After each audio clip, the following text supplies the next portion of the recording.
Hello friends नमस्ते मो Manisha welcome कर my YouTube channel Manish kitchen channel. आज आम बनैबा ओडिशार बहुत प्रसिद्ध स्ट्रीट फूड जहाँ कटक सहर फेमस दही बरा आलुदम घरे बहुत सहजरे केमिति सॉफ्ट दही बरा एवं स्वादिष्ट आलुदम प्रस्तुत करिपरिबा से सब वीडियो स्टेप बाय स्टेप देखंतु आ वीडियोटी को शेष पर्यंत देखंतु। शेष में आपको जदि भल लगे तो लाइक एंड सब्सक्राइब करने को जमा भी भूलिबेनी। चलंतु स्टार्ट करबा। तो दही बरा प्रथमे आमको बिरी को भिजेवा को पड़ो। तो मुझे गोटे ग्लास बिरी नहीं गोटे ग्लास बिरी ताको 4 घंटा आगु भिजे रखी थी। से भल भाव में भिजी सारा पर मुझे ग्राइंड कर देजी। देखो मो ग्राइंड करके भल भाव में मोटा रखिए पूरा पतला माने पानी करें। तो भल भाव में गोले देवे। गोले सारा पर मुझे गोटे ग्लास बिरी नहीं तो 1.5 ग्लास सुजी ऐड करी। तो ये सुजी ऐड कले से कौन हुए माने बिरी रे कले एते टेस्ट आसवानी सुजी टी ऐड कले बहुत टेस्ट आसता है। ताको मु गोलेकरी देखो हाथ में भल भाव में माने गोली देजी। अधिक टाइम गोलेकी रखा द्वारा कौन हुए कि बराटा आमर भल भाव में फुलिक सॉफ्ट होता है। तो तेणुक आमको टे 5 ରୁ 10 मिनट पर्यंत टे गोलेवाई पड़ो। या गोले सारिक गोटे कभर करके रखिदेवे। आपड़ जदि दिन में करने को चाहूँगी तो 4-5 घंटा सेमती छाड़ी दिंतु सी ऑटोमेटिक बहुत सॉफ्ट हो जाइए। देखो मो राति थी मोर राति रखी दी कभर करके सका देखला बेलू केमती माने बेटरटा फुली जाइए पूरा पूरा सॉफ्ट हो देखु।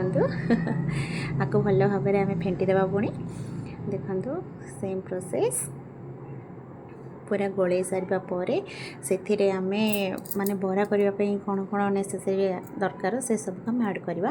देखो लुण दरकार स्वाद अनुसार आप लुण ऐड करेंगे। तापर आमको आप चाहती तो अदा रसुण नहीं पारती मत रसुण स्मेल भल लगे तो मुझे कंचा लंका अदा को ग्राइंड करके नहीं।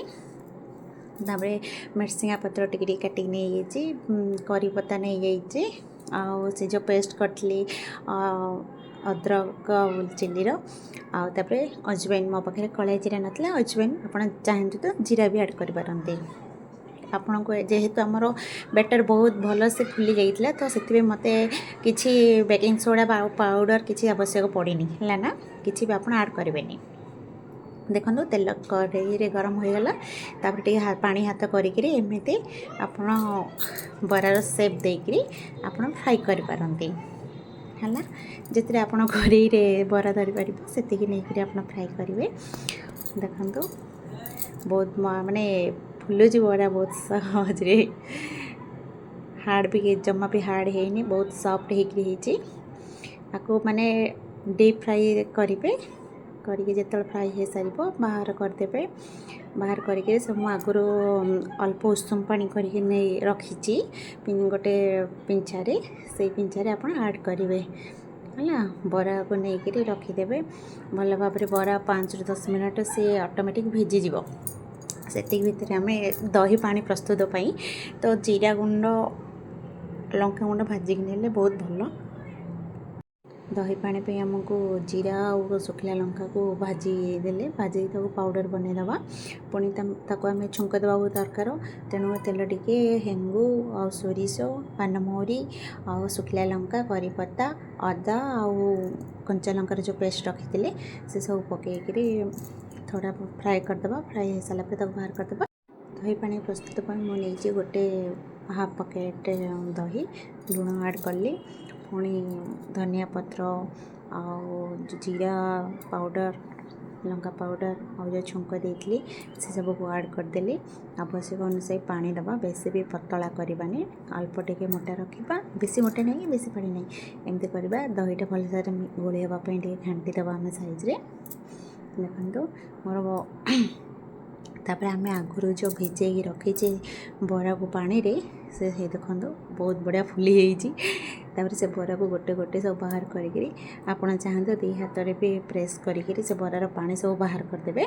पानी बाहर करी से दही पानी जो कर दही पानी रे ऐड करेंगे। देखो मुझे गोटे गोटे कर सब बरा ऐड करदेली ऐड करी आप आधा घंटा 45 मिनट एमती रखिले माने खट्टा टे भिज बहुत भल टेस्टा तार आसब। चलते आम ए घुगुनी आलुदम प्रस्तुत करवा।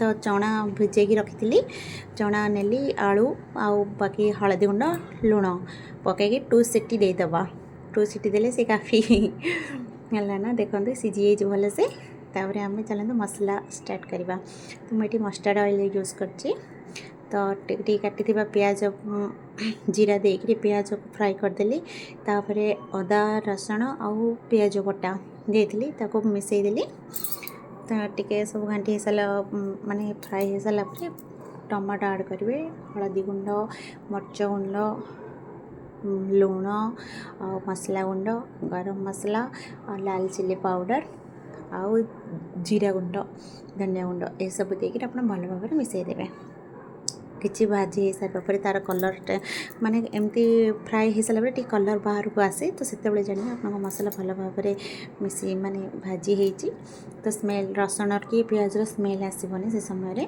कस्तूरी मेथी किसी ऐड करवा देखो आम मसला प्रस्तुत हो गला तो मु दीटा गोटे मसलार दीटा ही आइटम करी तो मु अल्प मसला बाहर कर रखीदेली गुगुनी आउ ये मसलार मु आलू ऐड करी जे आलू दम ये देखो हो गला आमर आलू दम गरम मसला लास्ट ऐड करी धनिया पत्र पकईकरी रेडी हो गला आमर आलू दम दही बरा तापरे आमे बनैबा घुगुनी घुगुनी से जो मसला था मसला ऐड करते रखिली तापरे जो चना सीझे से चना को ऐड करदेली लास्ट को गरम मसला मसला तो सब पड़ जाए किसी आवश्यक नहीं गरम मसला धनिया पत्र सब ऐड करके फुटेली गला सी देखो प्लेट नहीं प्लेटिंग सजेगा दही बरा प्लेटिंग देखो बहुत बढ़िया है दही बरा वाओ दही बरा आप जिते खाईपर ता अनुसार ने देखो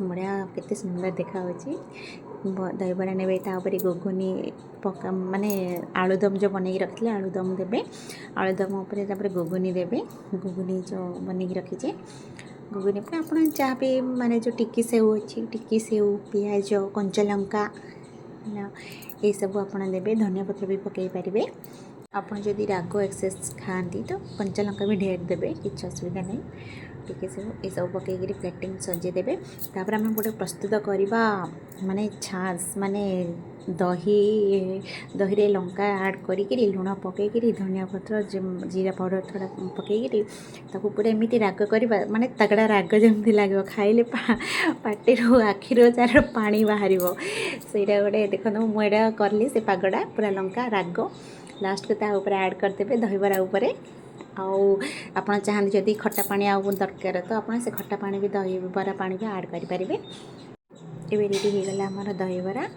सांग मैंने जय जगन्नाथ।